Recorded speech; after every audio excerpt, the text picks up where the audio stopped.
Out of all the states that will have abortion on the ballot this November, here is what to expect from each state on the ballot. So for Missouri and Arizona, it is asking you to decide if abortion should be available up until the point of viability, which is considered 24 weeks. So that means that the person would be able to get an abortion up until 24 weeks gestation. Now, Arizona is already a state where you can get a termination up until 15 weeks. So already into your second trimester.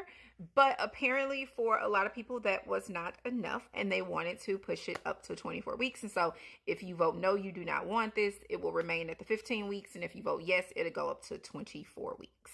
Next, we have Colorado, where abortion is actually already legal at all stages of pregnancy, which is shocking, but it's already legal at all stages. And the question that they're asking on their ballot is, do we want this right to terminate pregnancy throughout pregnancy to be enshrined in our state's constitution? So that is what it's asking. Do you want this right on your state's constitution? And that's for the state of Colorado. Florida. So for Florida, termination is currently legal up to 6 weeks.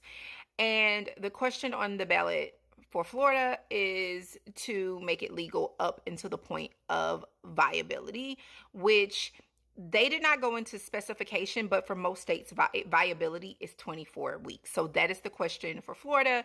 Do you want to have termination available up until 24 weeks gestation? Maryland. Termination is already legal up until the point of viability, 24 weeks. But what they're asking to do is the same thing Colorado is asking, is to enshrine it in their constitution.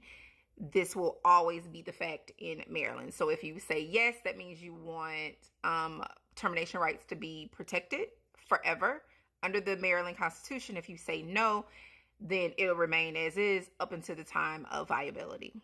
Next is Nevada, and it's already legal up into the space of viability, which they did not specify how many weeks that was for them. But under this new amendment, it is going to specify 24 weeks and also later if it's to protect the life of the mother. And so you get to choose there as well. The last note about this is you would actually have to approve it in this upcoming election in November and then also in 2026 for this to actually become law in the state of Nevada. You'll have to vote twice.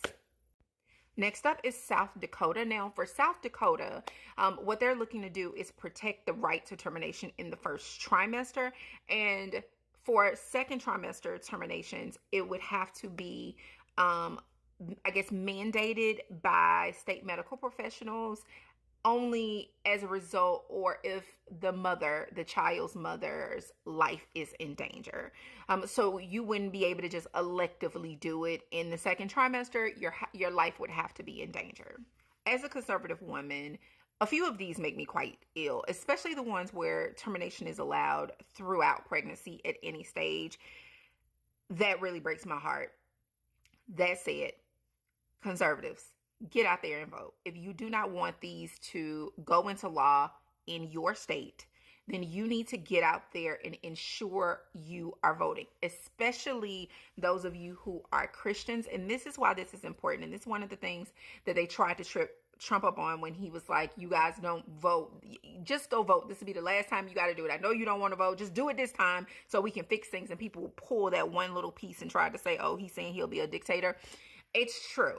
And so if you are that Christian who don't usually vote, if for nothing else, you want to make sure that you are not in your state saying it is okay for terminations up at any stage during pregnancy. Because what?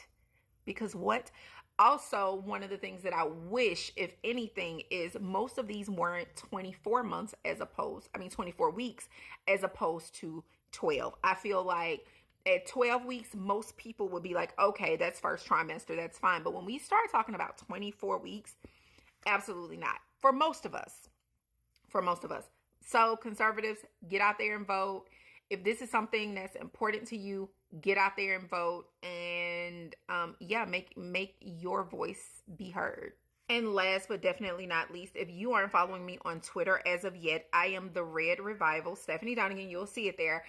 The Red Revival. Make sure you follow me on Twitter because I am going to be going into much more detail about each of these over the rest of today and tomorrow, and giving you a lot more updates over there.